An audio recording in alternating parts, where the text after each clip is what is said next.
Bismillahirrahmanirrahim. Assalamualaikum warahmatullahi wabarakatuh.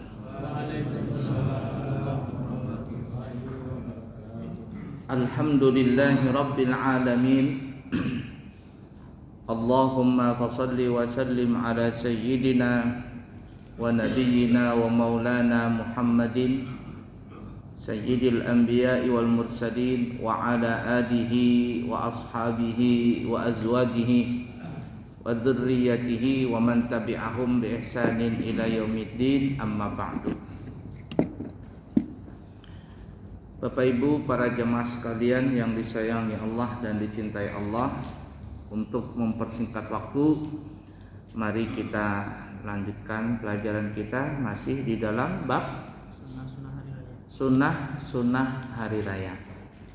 Maksudnya hari raya Idul Fitri dan juga Idul Adha. Silakan dibaca. Sunnah yang keempat, mandi, dan dimulai waktunya mandi itu adalah dari lewat tengah malam di malam hari raya. Baik. Kemudian selanjutnya sunnah yang keempat di hari raya Idul Fitri ataupun Idul Adha adalah mandi hari raya. Niatnya adalah aku niat mandi sunnah hari raya Idul Fitri atau Idul Adha. Kapan startnya mandi ini? Mandi hari raya itu kapan startnya? Artinya sudah boleh mandi itu kapan? Start dibolehkannya disunahkan mandi itu adalah lewat tengah malam di malam hari raya. Kalau Idul Fitri malam tanggal 1 Syawal, Idul Adha malam 10 Zulhijjah. Jadi tengah malam. Lewat umpama jam 12-nya, lewat jam 12 maka sudah boleh kita mandi hari raya. Sampai kapan berakhirnya mandi hari raya itu? Sampai terbenam matahari di hari raya itu. Kalau Idul Fitri, ya ini berarti sampai tanggal 1 Syawal di waktu maghrib. Kalau Idul Adha berakhirnya adalah sampai terbenam matahari di tanggal 10 Dzulhijjah. Jadi panjang waktunya ini. Dari tengah malam terus sampai sebelum subuh, terus sampai setelah salat subuh, terus sampai setelah salat Id, terus sampai waktu duha, terus sampai zuhur, sesudah zuhur, sampai asar, setelah asar, berakhir sebelum maghrib. Jadi kalau seandainya ada orang tidak sempat mandi hari raya, sebelum berangkat salat Id belum sempat mandi hari raya, maka boleh dia mandi hari raya setelah pulang dari salat Id, nggak ada masalah. Kenapa? Karena mandi hari raya itu disunahkan bukan karena ingin sholat idnya. Disunahkannya mandi hari raya itu dikarenakan dikarenakan hari rayanya. Dikarenakan hari rayanya, hari yang bergembira, hari yang kita bersenang-senang, bersukaria. Nah, oleh karena itu kata ulama, mandi hari raya ini siapapun disunahkan mandi. Yang penting dia Islam, mau dia laki-laki, mau dia perempuan, mau dia tua, mau muda, anak-anak kecil, bahkan bayi sekalipun, yang mau sholat id atau yang tidak sholat id, perempuan yang sedang haid, perempuan yang sedang nifas, berhalangan atau tidak berhalangan, pokoknya siapapun orang Islam, maka disunahkan untuk mandi hari raya di hari raya itu. Startnya tadi apa ya? Dari malam, tengah malam hari raya sampai terbenam matahari di hari raya itu.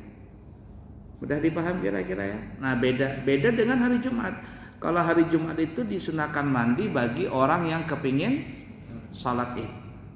Salat Jumat maksudnya.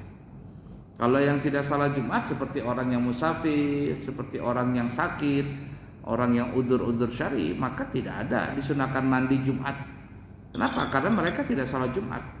Nah, beda hari raya. Yang salat kah yang tidak salat, sunnah mandi.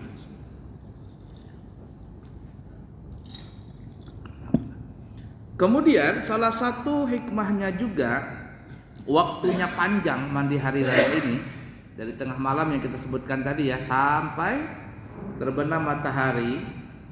Hikmahnya karena biasanya di hari raya itu kita biasanya pada kumpul, keluarga itu pada kumpul.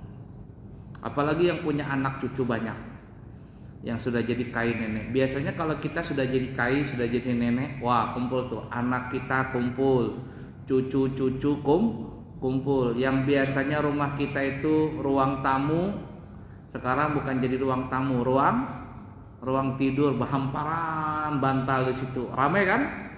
Yang tadi rumahnya bersih, berhamburan rumah, ribut rumah. Tapi keributan itu yang menjadikan sensasi di rumah tangga tadi. Neneknya kayaknya senang, biar berhamburan rumah, gak apa-apa, senang aja. Kenapa? Karena suasana itu yang ditunggu, ramenya itu loh di hari raya itu. Nah coba bayangkan kalau seandainya mandi hari raya itu disunahkan hanya orang yang sholat id saja,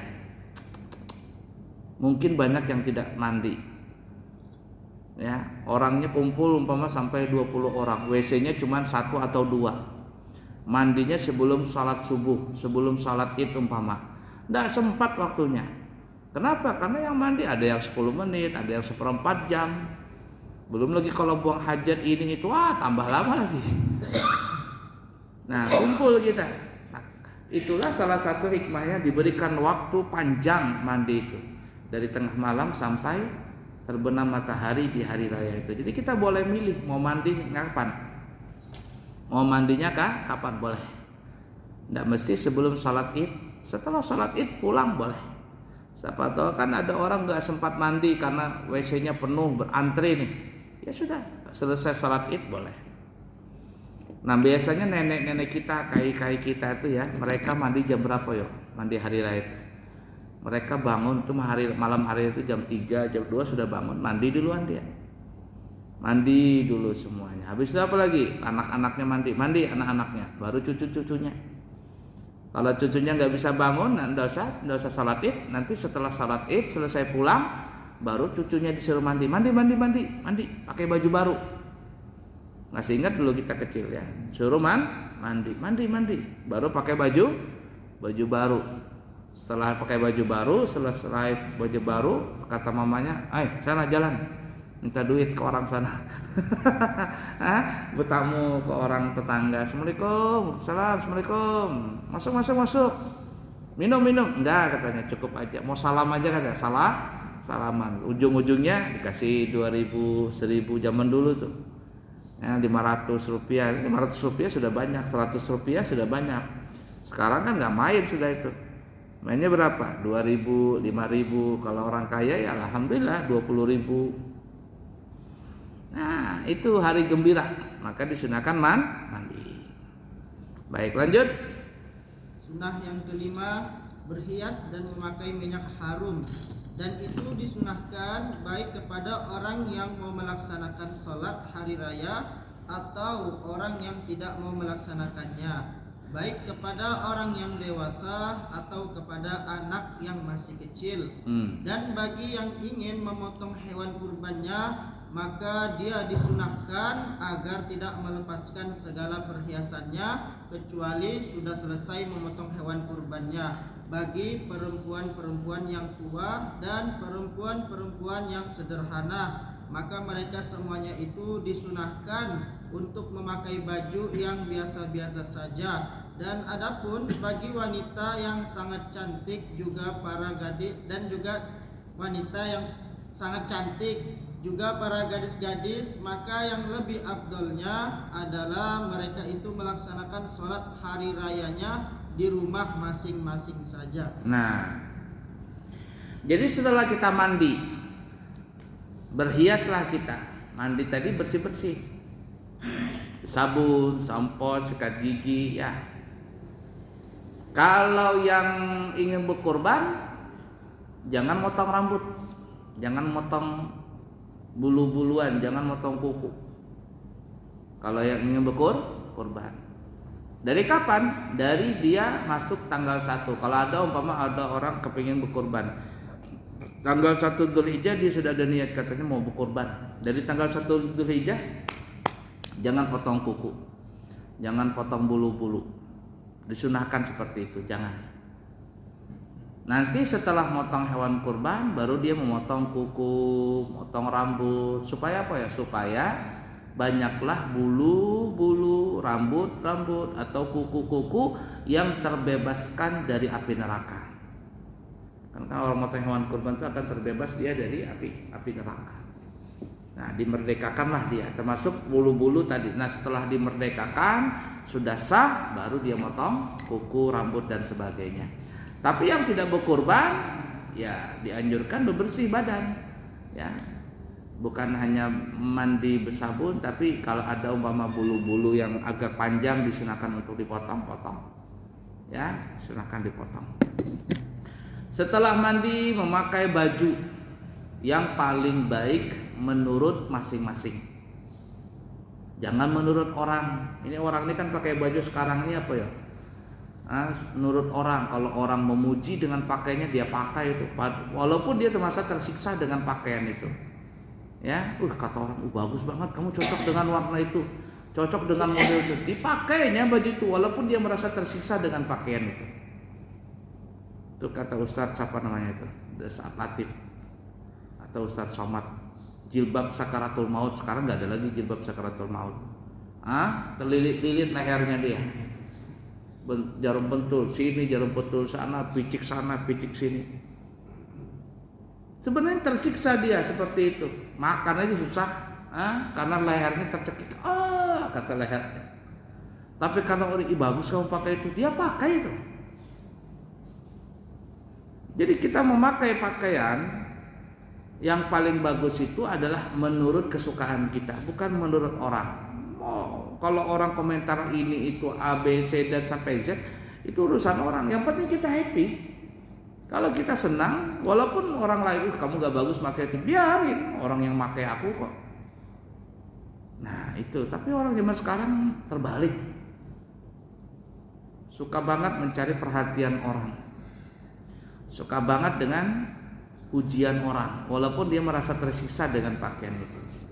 Jadi kita pakai dengan pakaian yang terbaik menurut kita. Dan hari raya itu disunahkan memakai baju yang berwarna. Afdalnya ya, dianjurkan memakai baju yang berwarna. Kita suka warna hijau, pakai warna hijau. Kita suka warna coklat, pakai coklat. Suka warna pink umpama, kan ada orang suka pink, pakai aja begitu, laki-laki warna pink umpama. Silahkan. Disunahkan, dianjurkan, afdalnya pakai yang berwarna. Loh kenapa yang berwarna? Karena yang berwarna itu menunjukkan kita lagi happy. Coba kalau orang ulang tahun kan, atau Dirgahayu Balikpapan, Dirgahayu RI, di mana-mana kan orang masang umbul-umbul warna-warni kan ya. Umbulnya warna-warni. Ada yang warna hijau, ada yang warna kuning, macam-macam. Menunjukkan apa? Menunjukkan kegembiraan. Kegembiraan. Nah beda kalau sholat Jumat. Kalau sholat Jumat apa ya? Yang khatib, yang imam, keduanya ini, apalagi dia jadi khatib jadi imam, maka afdalnya memakai pakaian yang serba putih. Begitu juga jamaah, memakai serba putih. Tapi yang lebih diutamakan yang jadi khatib dan jadi imam.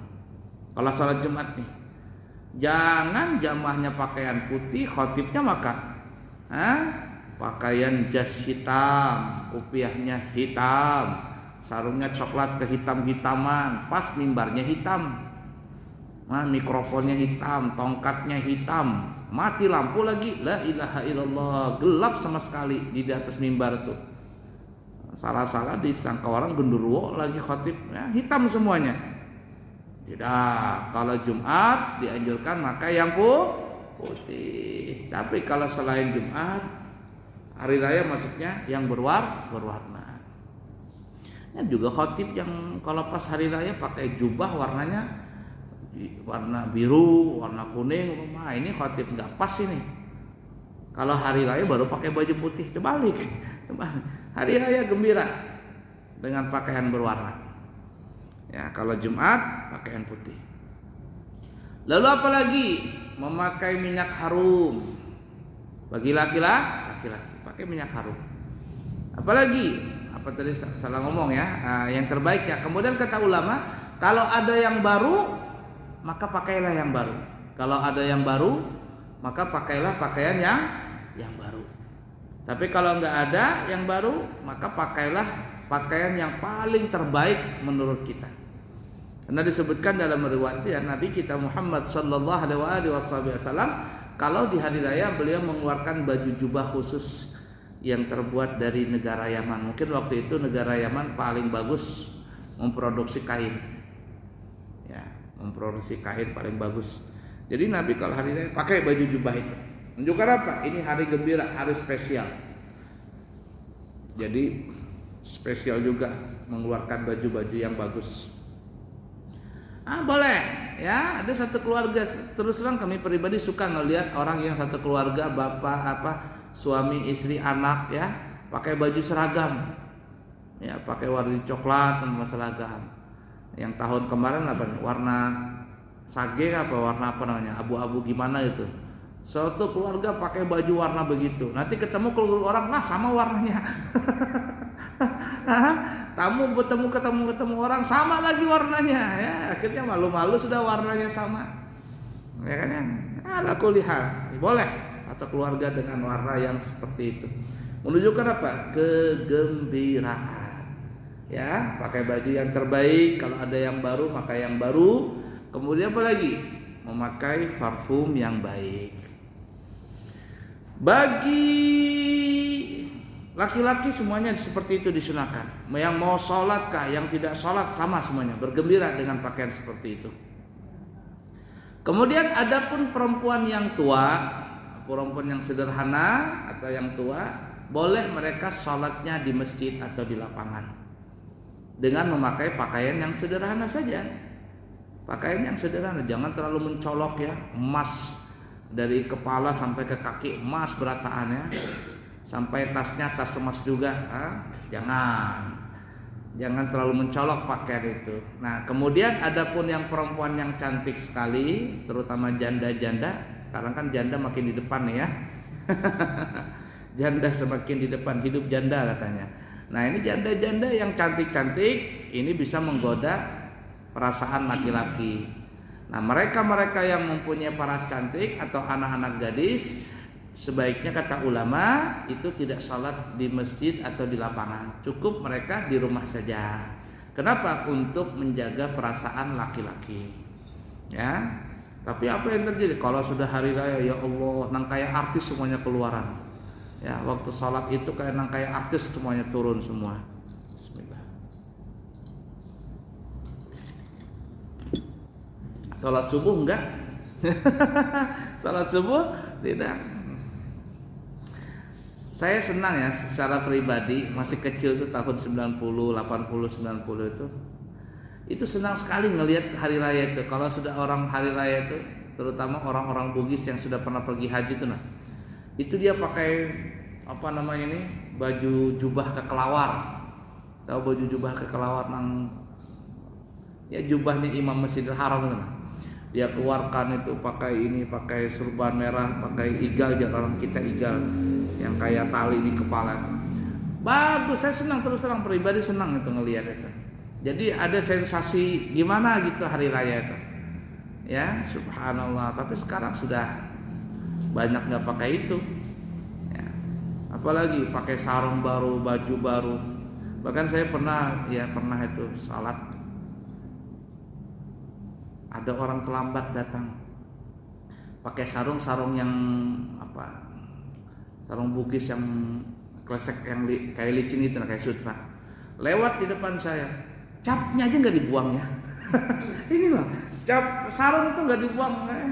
Tahu barang baru, baju baru, mentang-mentang baru, capnya aja nggak dibuangnya supaya pamer nih. Ya ala kulli hal ya, intinya dianjurkan yang baru. Kalau ada yang baru, pakai yang baru. Alhamdulillah. Masih lama lagi hari raya. Masih lama ya? Bulan apa? Bulan April. Bulan 3 bulan puasa, tanggal 1 April masuk bulan puasa sudah mungkin perkiraan. November, Desember, Januari, Februari, Maret, April, masa tanggal 1 April hari raya. Ya ala kuliah 6 bulan lagi. Baik ya, kemudian apa lagi tadi? Ya sudah ya, lanjut. Sunnah yang keenam, berdahulu datang ke tempat sholat kecuali imam atau khatib. Kemudian bagi yang kepingin salat id selain imam atau khatib, maka dianjurkan datang duluan ke masjid. Kemarin kita sudah sebutkan ya, kalau salat id itu afdalnya dilaksanakan di mana? Di masjid, bukan di lapangan. Jadi kalau ada yang di lapangan sama di masjid, pilih yang di masjid. Beda kalau salat istisqa, salat minta hujan, maka yang afdalnya dilaksanakan di mana? Di lapangan. Jangan di masjid salat istisqa, kecuali Masjidil Haram, Masjid Nabawi dan Masjidil Aqsa. Maka lebih afdal dilaksanakan salat istisqa atau salat apapun juga termasuk salat id di masjid yang 3 tadi. Mudah ya dipaham ya. Nah, jadi kalau salat id di masjid, salat istisqa di lapangan. Bagi yang selain khatib dan imam, segeralah datang ke masjid. Segera datang ke masjid. Tapi orang zaman sekarang ya Allah, datang belakangan, pulang duluan. Datang belakangan, pulang duluan. Makanya kita ini beda dengan Nabi kita sedikit saja. Kita ini ya beda dengan Nabi Muhammad sedikit. Kita sedikit sholat. Kalau Nabi sedikit-sedikit sholat. Kita sedikit puasa. Kalau Nabi sedikit-sedikit puasa. Kita sedikit sedekah. Kalau Nabi sedikit-sedikit sedekah. Ya kan gitu. Nah, sedikit, bedanya sedikit-sedikit aja. Ya, ala kulli hal. Nah, datang duluan, pulangnya belakangan. Nah, seperti itu dianjurkan ya, datang berdahulu ke masjid. Supaya apa? Supaya dapatkan pahala i'tikaf lebih lama, pahala menunggu lebih lama. Jangan datang belakangan, pulang duluan. Jangan. Apalagi sudah mau jadi khatib mau naik baru datang. Dan seperti yang kita terangkan kemarin, kami pribadi sebenarnya kalau disuruh pilih salat id di masjidkah atau di lapangan, kalau kami boleh memilih, lebih suka memilih salat id di masjid. Kenapa? Karena kalau pas salat id di lapangan, ya kita jadi khatib, itu jamaah sudah tidak tenang mendengarkan khutbah. Kenapa? Pas kita berkhutbah, itu motor di pinggir jalan sudah lewat ngeong. Jadi yang mendengar khatib ini nggak tenang sudah, mendengar khutbah ini nggak tenang. Kenapa? Pikirannya sudah mau cepat pulang. Nah itu. Padahal jangan pulang dulu, tahan dulu. Sampai kapan? Sampai selesai khatib turun dari mimbar. Ini terkadang enggak. Assalamualaikum warahmatullahi. Begulung sudah sejadah, terutama perempuan. Kemana bu? Manasin ketupat, manasin soto. Padahal enggak juga langsung orang datang nanti makan begitu kan ya. Cuman ya itulah orang kita. Nah baik, lanjut. Sunnah yang ketujuh, berangkat menuju tempat sholat dengan melalui jalan yang panjang serta jauh jarak tempuhnya, dan ketika pulang melalui jalan yang lain serta yang lebih pendek jarak tempuhnya. Juga dianjurkan untuk bersedekah ketika melewati 2 jalan tersebut. Nah ini ingetin ya, bagi kita yang salat id, kalau berangkat cari jalan yang panjang, kalau pulang cari jalan yang pendek. Jadi kalau yang jadi kaum ini umpama rumah di situ, jangan nyebrang itu, mutar dulu. Mutar, kalau bisa 7 kali putaran kayak orang tawil. Mutar dulu. Memang dianjurkan begitu. Dianjurkan panjang jalannya. Kalau pulang cari jalan yang dekat, yang pendek. Dan dianjurkan waktu berangkat dan waktu pulang bersedekah. Ada orang miskin, kasih sedekah.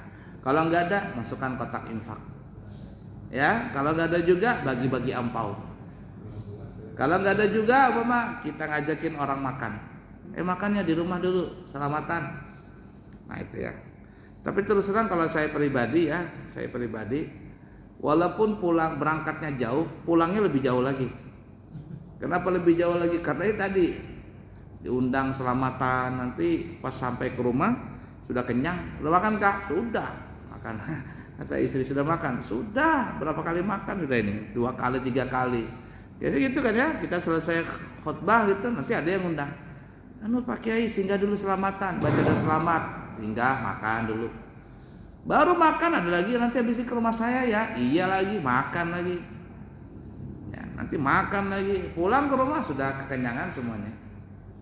Ya ala kulal seperti itu. Nah, itu karena ada hajat, permintaan orang, mau nggak mau pulangnya kita agak panjang. Kenapa? Karena memenuhi hajat orang.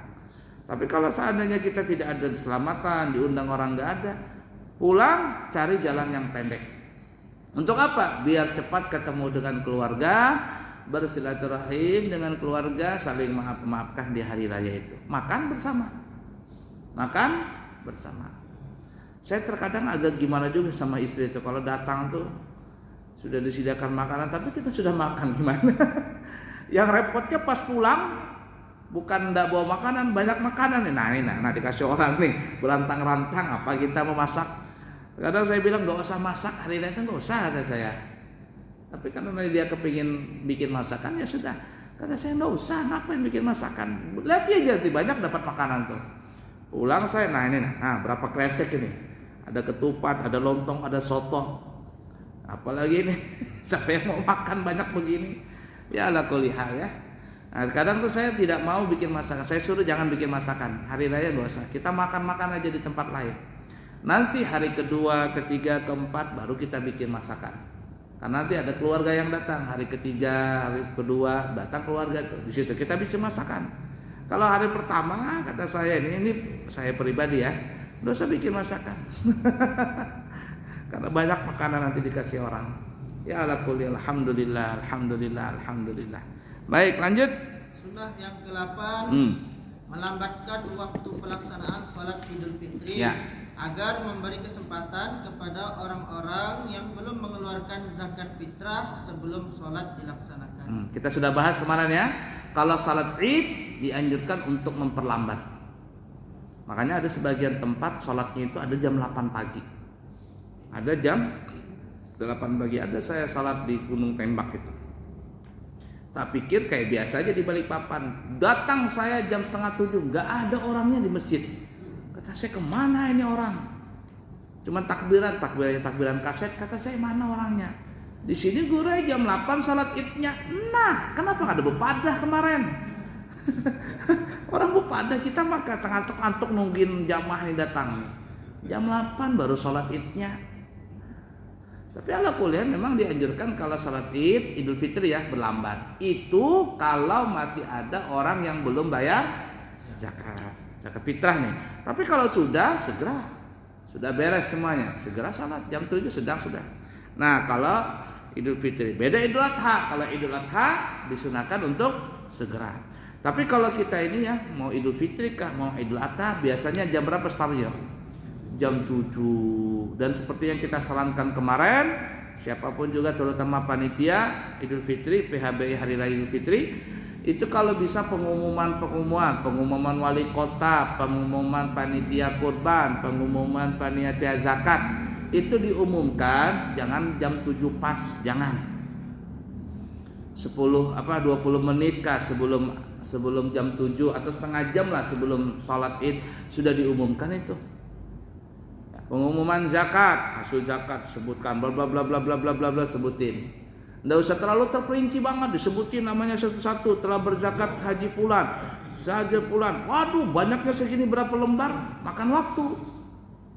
Kumpulkan aja semuanya. Nanti Bapak Ibu yang kepingin lihat, ingin tahu siapa-siapa yang berzakat, silakan nanti lihat di papan pengumuman. Selesai.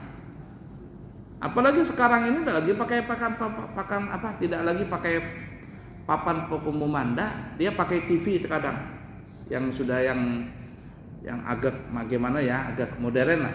TV jadi keluar di TV itu bannernya zakat sebulan, zakat bulan. Orang tinggal baca aja. Nah ini udah dibaca panjang banget itu. Satu, nanti pengumuman kedua apalagi panitia ketua masjid ucapan ketua masjid lagi. Kemudian yang ketiga apalagi ucapan dari wali kota, pengumuman dari wali kota. Setengah jam itu aja dipanjangin. Kalau dimulai jam 7, setengah 8 belum mulai tentu itu. Lalu apa yang terjadi? Gelisah orang. Gelisah. Ditambah lagi khotibnya panjang. Imamnya belayuk-ayut bacaannya. Wah, selesai sudah. Gelisah makmum itu, gelisah. Sederhana saja. Ya, jadi ingatin tuh ya, panitia-panitia ini kalau ingin pengumuman setengah 7 sudah mulai pengumuman. Adakah? Tidak adakah orang? Mulai pengumuman. Supaya apa? Supaya pas jam 7 pas kita sudah Allahu Akbar. Khotibnya juga nggak usah terlalu lama banget. Ya, kayak khotib Jumat sedang-sedang saja. Baik. Masih ada? Baca. Sunnah yang ke-9, menyegerakan waktu pelaksanaan sholat Idul Adha agar panjang waktu penyembelihan hewan-hewan kurban. Ya, kita sudah sebutkan ya, Idul Adha segera. Lanjut. 10. Makan atau minum sebelum melaksanakan sholat Idul Fitri. Dan yang lebih afdalnya adalah memakan buah kurma dengan bilangan yang ganjil. Kalau Idul Fitri setelah sholat subuh kita dianjurkan makan. Kenapa dianjurkan makan? Untuk membedakan yang kemarin kita puasa, sekarang kita tidak puasa. Maka disebut Idul Fitri. Fitri itu apa artinya? Fitri, berbuka. Fitrah, berbuka, kembali, terbuka. Nah jadi habis sholat subuh makan dulu. Yang afdalnya makan kurma. Nggak usah makan berat, makan yang ringan-ringan saja. Ya, ngeteh ke apa gitu. Di sholat subuh nih, setelah itu sikat gigi berangkat ke masjid. Ya. Kalau Idul Fitri dianjurkan makan lebih dahulu, tujuannya supaya membedakan kalau kemarin kita puasa, sekarang kita tidak puasa. Lanjut. Sunnah yang ke-11, tidak makan dan minum dari timbul fajar sampai sholat Idul Adha sudah selesai dilaksanakan dan juga sudah selesai memotong hewan kurban. Dan setelah itu dia makan pertama kali di hari itu dengan memakan hewan kurban. Kalau hari raya Idul Adha itu tidak ada makan. Disunahkan tidak makan, bukan niat puasa ya. Tidak makan, tidak minum dari masuk waktu subuh. Sampai kapan? Sampai selesai sholat Id dilaksanakan. Bahkan yang berkurban dianjurkan dia tidak makan, tidak minum, kecuali dia makan pada hari itu pertama kali daging kurban. Kalau kita makan daging kurban sore hari baru makan. Sore hari baru makan. Ya kalau nggak sanggup ya sudah, kita habis sholat Id, Idul Adha maksudnya, baru makan. Makanya biasanya panitia kurban tuh kan ya, sebelum bekerja makan dulu katanya supaya kuat nih. Ya, makan dulu. Tapi terkadang tukang jagalnya nggak mau, gantian saja. Yang tukang jagal langsung motong. Yang pengulitan ya pemotongan makan duluan. Kami yang tukang jagal berdahulu. Sudah tukang jagal sembelih, baru yang tukang jagal bersih makan. Yang tukang pengulitan, tukang daging apa semuanya, baru dia turun. Ya jangan semuanya makan, lambat jadinya. Bagi dua tim gitu. Nah jadi Idul Adha. Kenapa kalau disunahkan tidak makan? Supaya nanti ketika makan hewan kurban itu jar orang Banjar gancang, lahap. Kenapa? Karena lapar nih. Habis makan daging korban itu daging berkah itu, makan dia. Yaumul akli wasyurbi wa dzikrillah, hari makan dan hari minum serta berzikir kepada Allah. Jadi bukan hanya makan minum tapi ingat sama Allah, takbiran begitu ya. Itu di Idul Adha. Habis wallahu a'lam bissawab ya. Kita cukup sekian dulu. Semoga ada manfaatnya. Subhanakallahumma wa bihamdika asyhadu an la ilaha illa anta astaghfiruka wa atubu ilaihi wa akhiru kalam. Assalamualaikum warahmatullahi wabarakatuh.